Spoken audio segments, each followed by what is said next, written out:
মঞ্চ থেকে হাসপাতালে সাবিনা ইয়াসমিন অবশেষে বাসায়। দীর্ঘদিন মঞ্চে ফিরে এসে অনুষ্ঠান শেষ করা হলো না সাবিনার। মঞ্চে অসুস্থ হয়ে পড়লে সেখান থেকে দ্রুত তাকে হাসপাতালে নেওয়া হয়। আজ 31 জানুয়ারি শুক্রবার ছিল কিংবদন্তি শিল্পী সাবিনা ইয়াসমিনের গানের সন্ধ্যা। ঘটনা নিশ্চিত করেছেন শিল্পীর মেয়ে ইয়াসমিন ফায়রুজ বাঁধন। বাঁধন বলেন, দীর্ঘদিন পর আম্মু আজ মঞ্চে ওঠেন। গানের মাঝপথে হঠাৎ অসুস্থ হয়ে পড়েন তিনি। আম্মুর মাথা ব্যথা শুরু হয়, পরে তাৎক্ষণিকভাবে হাসপাতালে নেওয়া হয়। শেষ খবর পাওয়া পর্যন্ত জানা যায় হাসপাতাল থেকে তাকে বাসায় নেওয়া হয়েছে। 1 বছরেও বেশি সময় ধরে গানে বিরতি নিয়েছিলেন সাবিনা ইয়াসমিন। এই সময় তিনি ক্যান্সারের চিকিৎসায় ছিলেন।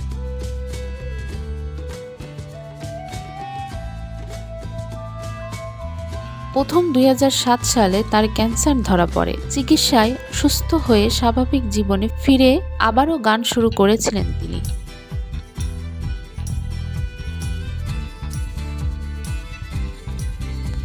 মাঝে বিশ্বের কয়েকটি দেশের প্রবাসী বাঙালিদের জন্য আয়োজিত অনুষ্ঠানগুলোয় গান গেয়েছিলেন তিনি। গত বছর ফেব্রুয়ারি মাসে নতুন করে তার শরীরের ক্যান্সার ফিরে আসে।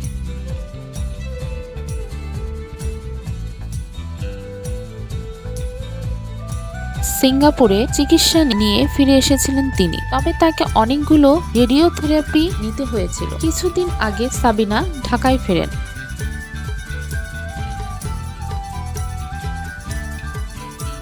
গত 4 জানুয়ারি টলিউড অভিনেত্রী অঞ্জনা রহমানের মরদেহ চ্যানেল আইয়ে প্রাঙ্গণে নেওয়া হলে সেখানে তাকে শেষ বিদায় জানাতে উপস্থিত হয়েছিলেন সাবিনা।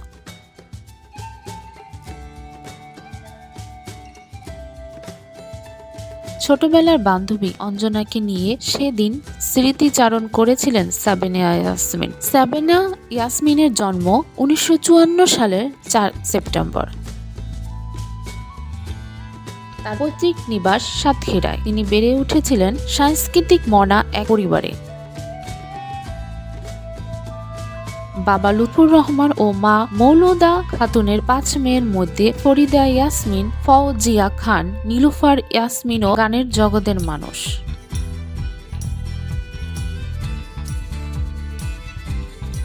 সঙ্গীতের সঙ্গে সাবিনার বসবাস 6 দশকের বেশি সময় ধরে। মাত্র 7 বছর বয়সে প্রথমবার স্টেজে গান করেছিলেন সাবিনা। 1962 সালের এহতে শাম পরিচালিত নতুন সুর সিনেমায় শিশুশিল্পী হিসেবে প্রথম গান করেন তিনি।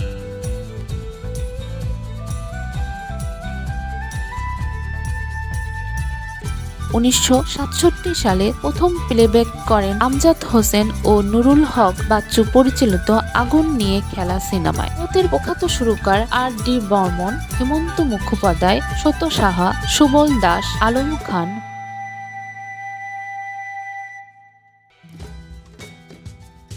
বাপ্পি লেহেরি, আলী হোসেন খন্দকার, নুরুল আমিন, নুরুল আলম, আলাউদ্দিন আলী, আহমেদ ইমতিয়াজ বুলবুলের মতো সুরকারদের বহু গান চলচ্চিত্রের জন্য কণ্ঠ তুলেছেন সাবিনা ইয়াসমিন। সহশিল্পী হিসেবে পেয়েছেন শ্যামল মিত্র, মানবেন্দ্র মুখোপাধ্যায়, কুমার শানু, আশা ভোসলে, এন্ড্রু কিশোরদের 10,000-এরও বেশি গানে কণ্ঠ তুলেছেন সাবিনা ইয়াসমিন। গীতিকার নঈম গহরের লেখা ও সুরকার আমজাদ রহমানের সুরে সাবিনা ইয়াসমিনের গাওয়া দেশাত্মবোধক গান জন্ম আমার ধন্য হলো মাগো।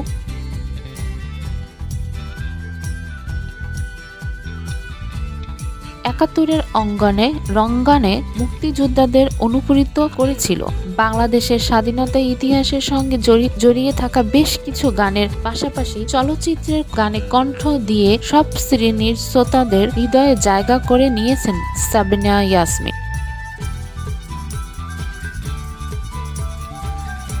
তিনি ঢাকা বিশ্ববিদ্যালয় থেকে সমাজবিজ্ঞানে স্নাতক ও স্নাতক সম্পন্ন করেন। সঙ্গীতে অবদানের জন্য 1984 সালে তিনি 21 পদক, 1996 সালে স্বাধীনতা পুরস্কার ও 14 বার জাতীয় চলচ্চিত্র পুরস্কার পেয়েছেন।